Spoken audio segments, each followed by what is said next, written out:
سورہ صافات میں اللہ نے ابراہیم کی قربانیوں کا ذکر کیا، نوح علیہ السلام کی، کہا سلام علی نوح فی العالمین، ٹھیک ہے، موسیٰ اور ہارون کا ذکر کیا، سلام علی موسیٰ و ہارون، اور پھر اللہ تعالیٰ نے اینڈ پہ جا کے کنکلوڈ کیا سورہ صافات میں تمام انبیاء پہ الگ الگ ذکر کر کے ان پہ سلامتیاں بھیج کے اینڈ پہ اللہ نے کہا سبحان ربک رب العزت عما یصفون، تیرا رب پاک ہے ہر اس شرک کی برائی سے جو لوگ اس کی طرف منسوب کرتے ہیں۔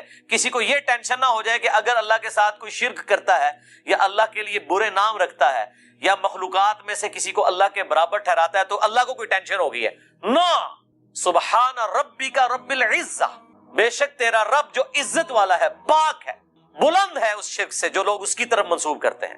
وَسَلَامٌ عَلَى الْمُرْسَلِينَ، اس کے اندر پتہ کیا درد ہے؟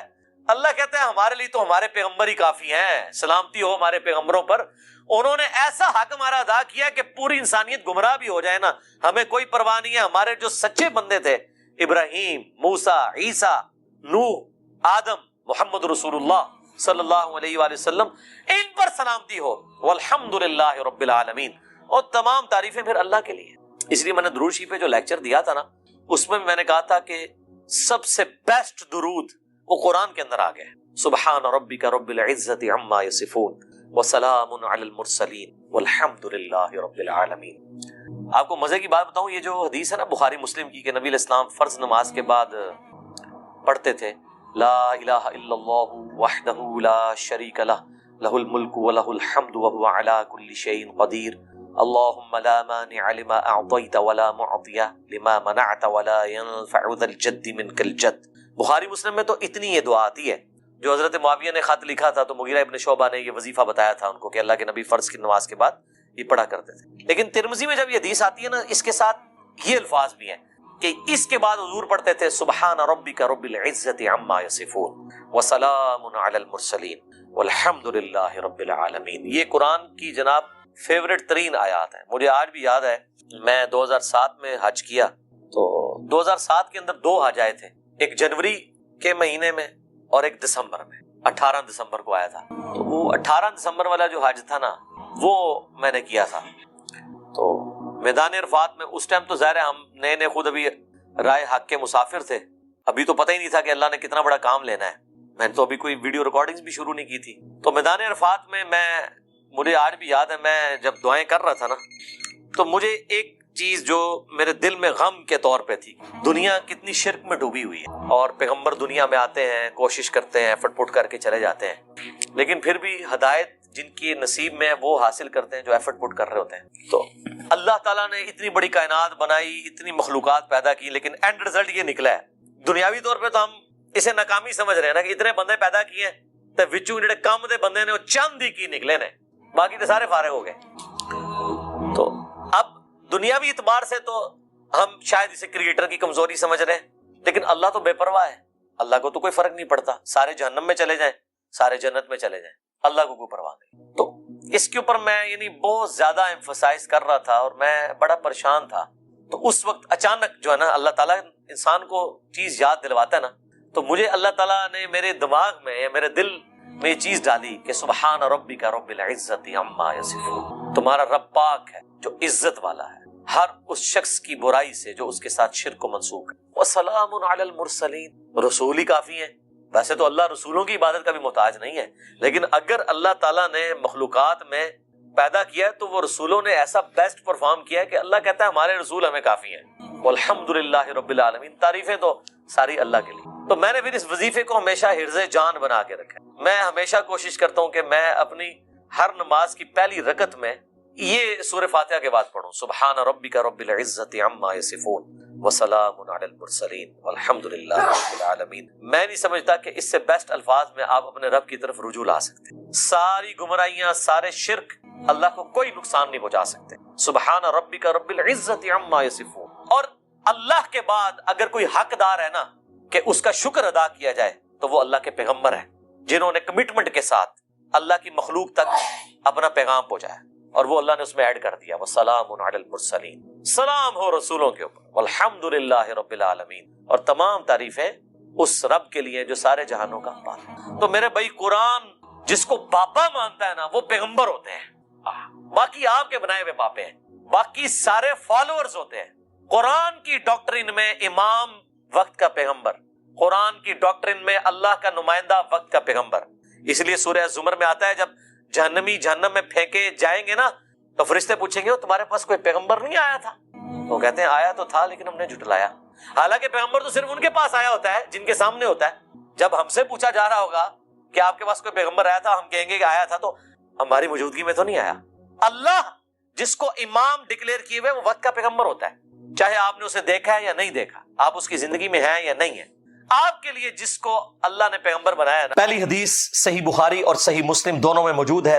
صحیح مسلم میں ذرا تفصیل کے ساتھ ہے. اللہ کے محبوب صلی اللہ علیہ وآلہ وسلم نے فرمایا کہ تم میں سے جو شخص اذان کی آواز سنے تو جو مؤذن کہتا ہے وہ انہی کلمات کو ریپیٹ کرے اور پھر اس کے بعد مجھ پر ایک دفعہ درود شریف پڑھے. جو ایک دفعہ درود شریف پڑھے گا اللہ تعالیٰ اس پر 10 دفعہ درود بھیجے گا، یعنی 10 رحمتیں نازل فرمائے گا. اس کے بعد اللہ کے حضور میرے لیے مقام وسیلہ کی دعا مانگو. وسیلہ جنت میں ایک مقام ہے جو اس کائنات میں ایک شخص کو ملے گا اور میں اللہ سے امید کرتا ہوں وہ ایک شخص میں ہوں، نبی علیہ السلام نے فرمایا. اور پھر آپ علیہ السلام نے ہمارے لیے خوشخبری فرمائی کہ جو یہ عمل کرے گا قیامت والے دن میری شفاعت اس کے لیے حلال ہو جائے گی انشاءاللہ تعالی. اللہم اجعلنا منہم. تو شفاعت رسول صلی اللہ علیہ وآلہ وسلم حاصل کرنے کا وظیفہ اذان کا جواب دینا ہے، یعنی اذان کے کلمات ریپیٹ کرنے ہیں. اس میں حی علی الصلاۃ حی علی الفلاح پر آپ لا حول ولا قوۃ الا باللہ پڑھیں، یہ بھی جواب ہے، اور یہی کلمات ریپیٹ بھی کر سکتے ہیں. باقی جو مؤذن کہہ رہے ہیں وہ آپ کہیں. اس کے بعد ایک دفعہ درود شریف، پھر الوسیلہ والی دعا. مسلم شریف میں وہ دعا نہیں آئی لیکن بخاری میں وہ دعا بھی آئی ہے. پھر اللہم رب هذه الدعوة التامة والصلاة القائمة آت محمدا الوسیلة والفضیلة وابعثه مقاما محمودا الذی وعدته وارزقنا شفاعته یوم القیامہ. یہ بیچ میں خود سے ایڈ کر دیا ہوا ہے، وعدتا تک ہے.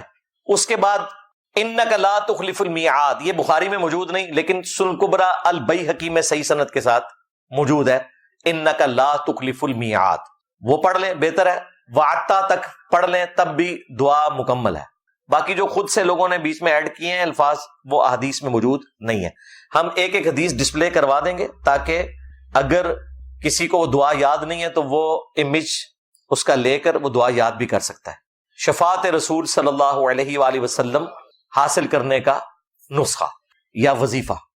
اب اس حدیث سے یہ بات پتہ چلی کہ اذان کے بعد درود شریف پڑھنا یہ نبی علیہ السلام نے مشروع فرمایا ہے، تعلیم فرمایا ہے.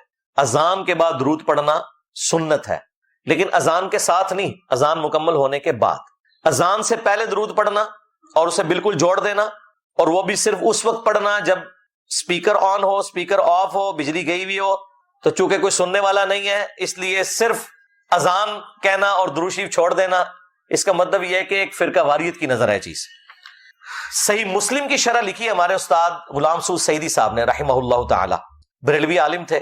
انہوں نے ڈھکے چھپے الفاظ میں بریلویوں کی خود مذمت کر دی. اس حوالے سے انہوں نے کہا کہ حضرت بلال حبشی رضی اللہ تعالیٰ عنہ ہم سے بڑے عاشق رسول تھے، صحابہ تابعین ہم سے بڑے عاشق رسول تھے. وہ جب اذان دیتے تھے تو اذان سے پہلے درود و سلام نہیں پڑھا کرتے تھے، لہٰذا بہتر یہی ہے کہ اسی طریقے سے اذان دی جائے. یہ مفتی منیب الرحمان جو مفتی اعظم ہیں بریلویوں کے، ان کے مدرسے میں شیخ الحدیث تھے. میری ان سے تفصیلی ملاقات بھی ہوئی ہے 22 مارچ 2007 کو، بلکہ فجر کے فوراً بعد میری فلائٹ تھی تو میں رات کو پھر اسی مدرسے میں رکا تھا، آفس کے کام کے سلسلے میں گیا ہوا تھا. تو انہوں نے باقاعدہ شرح صحیح مسلم میں لکھا ہے کہ یہ اس طریقے سے اذان دے رہے ہیں اور اس کو عشق رسول بتا رہے ہیں، اور جو اذان نہیں دیتے انہیں وہ کہتے ہیں کوئی عشق سے محروم ہے. تو یہ بالکل غلط اپروچ ہے. البتہ اذان کے بعد درود شریف پڑھنا اور وہ بھی الوسیلہ والی دعا سے پہلے تاکہ نبی علیہ السلام کی شفاعت حاصل ہو، یہ سنت ہے. دوسری حدیث صحیح مسلم میں ہے کہ نبی علیہ السلام نے فرمایا جو مجھ پر ایک دفعہ درود پڑے گا اللہ تعالیٰ اس پر 10 دفعہ درود پڑے گا، یعنی جو میرے لیے ایک دفعہ دعائے رحمت کرے گا اللہ تعالیٰ اس پر 10 رحمتیں نازل فرمائے گا. تیسری حدیث سنن نسائی میں ہے. حضرت جبرائیل علیہ السلام رسول اللہ کی خدمت میں حاضر ہوئے اور کہا کہ آپ کا رب آپ سے فرماتا ہے کہ کیا آپ اس بات پر راضی نہیں ہیں کہ آپ کا جو بھی امتی آپ پر ایک دفعہ درود بھیجے اللہ تعالیٰ اس پر 10 دفعہ رحمت نازل فرمائے گا، اور جو ایک دفعہ سلام بھیجے گا اللہ تعالیٰ اس پر 10 دفعہ سلامتی نازل فرمائے گا۔ یہ وہ حدیث ہے جس میں درود اور سلام دونوں کا ذکر ہے، ورنہ اس سے اوپر جو 2 حدیثیں ڈسکس ہوئی ان میں صرف درود کا ذکر تھا۔ درود اور سلام انٹرچینجبل الفاظ ہیں، جس طرح اردو میں خوش و خرم، حسین و جمیل، اور قرآن میں تو صرف سلام آیا، سلام علی ابراہیم، سلام علی موسیٰ و ہارون، اور پھر اسے کنکلوڈ کیا سبحان ربک رب العزت عما یصفون وسلام علی المرسلین والحمد للہ رب العالمین۔ اور آیت درود میں بھی دیکھیں اللہ اور فرشتے درود بھیجتے ہیں، اس میں سلام کا ذکر نہیں۔ اے ایمان والو تم درود اور سلام بھیجو، تو کیا سلام کے بغیر جو اللہ اور فرشتے بھیج رہے ہیں وہ ناقص درود ہے؟ نہیں، درود اور سلام انٹرچینجبل الفاظ ہیں۔ اس میں پہلے بھی بول چکا کہ نبی علیہ السلام نے فرمایا جو ایک بار درود پڑھے گا، صرف درود کا ذکر ہے، اور یہ کہتے ہیں بغیر سلام کے پڑھا تو ناقص ہوگا، بالکل جھوٹ بولتے ہو تم، اللہ کے نبی پہ جھوٹ باندھتے ہو۔ اللہ تعالیٰ اس پہ 10 رحمتیں نازل فرمائے گا، 10 گناہ معاف کر دے گا، اور اس کے 10 درجات بلند فرمائے گا۔ 5ویں حدیث جامعہ ترمذی میں ہے، نبی علیہ السلام نے فرمایا قیامت کے دن میرے سب سے زیادہ نزدیک وہ شخص ہوگا جس نے دنیا میں مجھ پہ سب سے زیادہ درود پڑھا ہوگا۔ اللہم صلی علی محمد وعلی آل محمد۔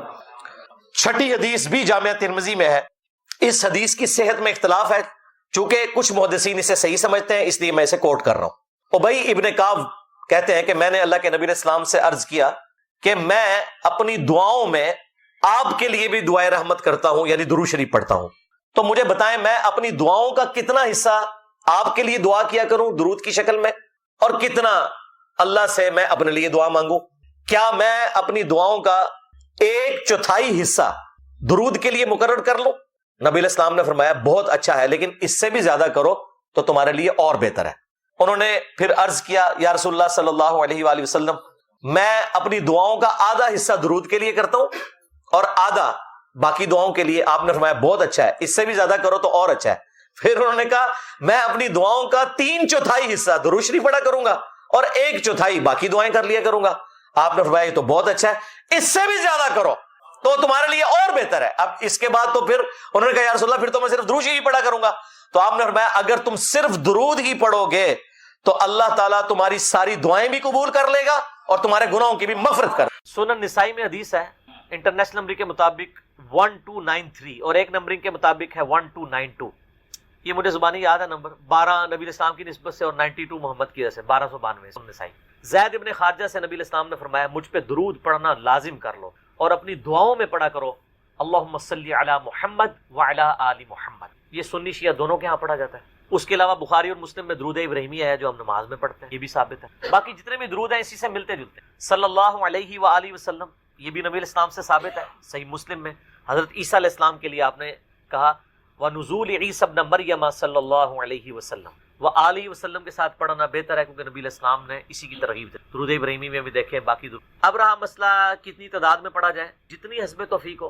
مجموع الزوائد میں ایک صحیح سند کے ساتھ حدیث موجود ہے سنن طبرانی کے ریفرنس سے کہ جو شخص صبح کے وقت 10 دفعہ دروشی پڑھ لے اور 10 دفعہ شام کے وقت، قیامت والے دن اسے میری شفاعت نصیب۔ تو یہ بڑا آسان ہے، 10 دفعہ اللہم صلی علی محمد وعلی آل محمد پڑھنے میں کتنا ٹائم لگتا ہے؟ باقی اللہ تعالیٰ نے ڈیٹم لیول کے اوپر تو آپ پہ ویسے ہی یہ لازمی کر دیا ہے۔ نماز میں ہم دروشی پڑھ ہی رہے ہوتے ہیں، ہر نماز میں پڑھ رہے ہوتے ہیں، دروشی کے بغیر تمہاری نماز ہی مکمل نہیں ہوتی۔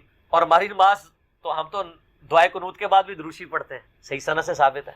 نماز جنازہ میں بھی دروشی پڑھتے ہیں، ہر جگہ درود شریف، مسجد میں داخل ہوتے وقت درود شریف، وہ حدیثیں موجود ہیں، وہ میں نے اس لیکچر میں ساری حدیثیں بتائی ہیں۔ ہر خطبے کے آغاز میں درود شریف، جس مجلس میں نبی علیہ السلام کا ذکر ہو وہاں پہ درود شریف۔ مولا علی علیہ السلام سے حدیث ہے جامعہ ترمذی میں صحیح سند کے ساتھ کہ نبی صلی اللہ علیہ وآلہ وسلم نے فرمایا وہ شخص کنجوس ہے جس کے سامنے میرا ذکر ہو اور مجھ پر درود نہ پڑھے، اللہم صلی علی محمد وعلی آل محمد۔ اور ترمذی میں ایک حدیث ہے وہ شخص تباہ و برباد ہو جائے جس کے سامنے میرا ذکر ہو اور مجھ پر درود شریف نہ پڑھے، اللہم صلی علی محمد وعلی آل محمد۔ اور اس کے علاوہ سنن طبرانی میں بھی ایک روایت ہے، اس روایت کی صحت میں اختلاف ہے، لیکن چونکہ کچھ محدثین اسے صحیح سمجھتے ہیں اس لیے میں ضرور بیان کرتا ہوں کہ جو شخص روزانہ 100 دفعہ درود تو قیامت والے دن اللہ تعالیٰ اسے شہیدوں کے ساتھ اٹھائے گا اور اس کی دونوں آنکھوں کے درمیان لکھا ہوگا کہ یہ شخص منافقت اور دوزخ کی آگ سے بری ہے۔ 100 دفعہ درود شریف، میری تو کوشش ہوتی ہے کہ 100 دفعہ درود شریف روزانہ کم از کم ضرور پڑھا جائے۔ اگر کوئی روزانہ نہیں پڑھ سکتا 10 دفعہ تو پڑھ لیں۔ اور نبی علیہ السلام کے آپ اکثر وظائف دیکھیں گے وہ 100 دفعہ ہی ہیں، اکثر وظائف جو زیادہ تعلیم کیے گئے. جیسے بخاری مسلم میں حدیث ہے کہ جو شخص 100 دفعہ پڑھ لے سبحان اللہ و بحمدہ تو اس کے سارے گناہ معاف کر دیے جائیں گے، چاہے سمندر کی جھاگ کے برابر ہو. اور جو شخص صبح و شام 100 دفعہ یہی پڑھے تو قیامت دن اس سے بڑھ کے کوئی عمل نہیں لے کے آ سکتا، سوائے اس کے کہ جو اس سے زیادہ وہ کلمات پڑھ لے. 100 کا دفعہ. پھر بخاری میں 70 دفعہ استغفار کا ذکر ہے.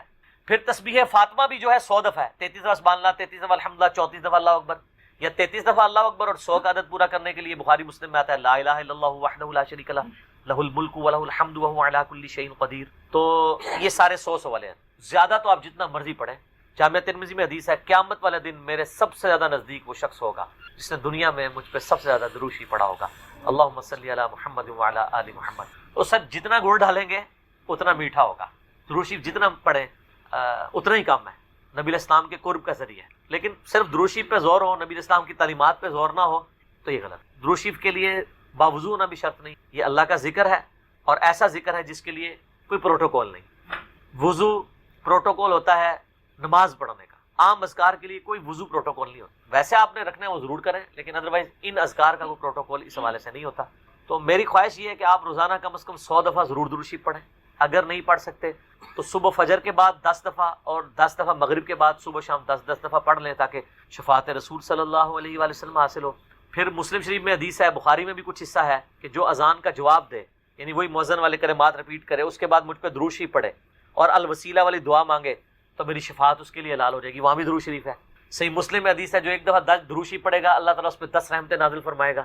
سنن نسائی میں حدیث ہے جو ایک دفعہ درود شریف پڑھے گا اللہ تعالیٰ اس پہ 10 رحمتیں نازل فرمائے گا، اس کے 10 درجات بلند کر دے گا، اسے 10 نیکیاں عطا فرمائے گا، اس کے 10 گناہ معاف کر دے گا. کتنی بڑی فضیلت ہے سر. اتنی بڑی فضیلت مجھے بتائیں کس عمل کی ہوگی؟ نفلی عبادات میں افضل ترین عبادت درود شریف. اچھا یہ درود شریف اللہ کی عبادت ہے کیونکہ آپ رجوع اللہ کرتے ہیں. اللہم صلی علی محمد وعلی آل محمد. یہ جو جمعے کے دن کے وظائف ہیں نا، اب وہ آپ یعنی غروب آفتاب جمعرات والے دن اس سے لے کے جمعے کی مغرب تک کر سکتے. یہ نہیں ہوتا کہ جمعے کے دن کوئی کرنا ہو. تو جمعے والے دن درود شریف پڑھنے کی فضیلت ہے. ابو داؤد کے اندر اور ترمذی کے اندر، سنن نسائی میں، ابن ماجہ میں حدیث ہے کہ نبی صلی اللہ علیہ وآلہ وسلم فرمایا کہ جمعے کا دن تمام دنوں کا سردار ہے.